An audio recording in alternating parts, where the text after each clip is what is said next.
I jumped in my police vehicle with lights and sirens. I rushed over to Baylor. I ran out the door. I jumped in the car, jogging pants, t-shirt, and service weapon on my hip, and a badge.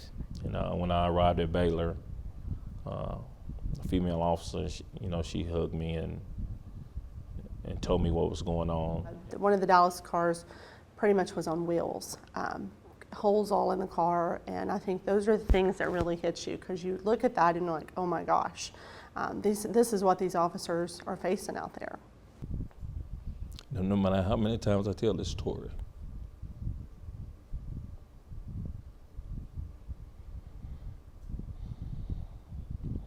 it's like it's yesterday.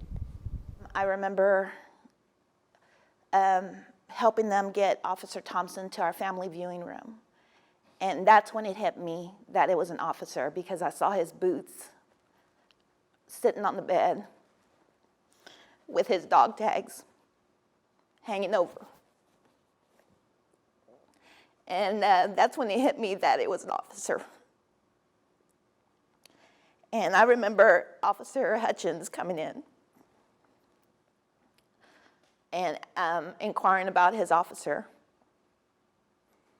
And I said, we have him back here. He goes, I need to see him. So I remember opening up the door, and Officer Hutchins walked in and held it together. Held back all my tears, because Brett is a Marine. It's just a macho thing. I didn't want to cry in front of him. Officer Hutchins looks over at me and he goes, we lost brothers in arms, but never one of our own. And I didn't understand that, because I didn't realize that they were DART. I thought that they were Dallas PD. So it didn't dawn on me till later that night when I went home that that was what his statement meant. It was one of the first DART officers that they lost. I saw the double glass doors, and just trying to make it to those doors. For me, parking the car, not knowing if it was really in park by the time I jumped out. That's when Sorrells came through the door. And we're like family. And when she came through that door, she looked at me, and I shook my head, to tell her no, he didn't make it. And she knew. And I grabbed her and held on to her.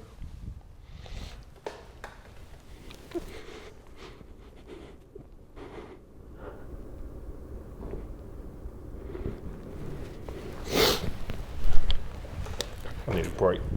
Mm-hmm. Well, when I saw the photo immediately, I was angry. I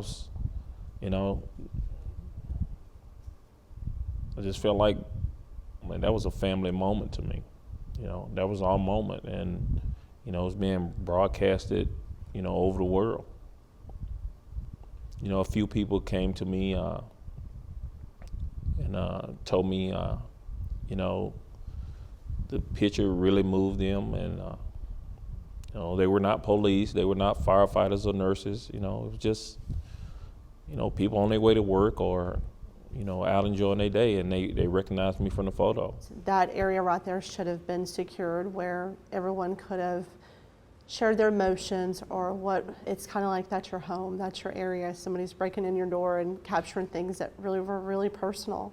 The picture now, it brings so much memories. It's, I think now I look back at it and I'm like, wow, that really is such a touching photo. I'm glad it actually is there.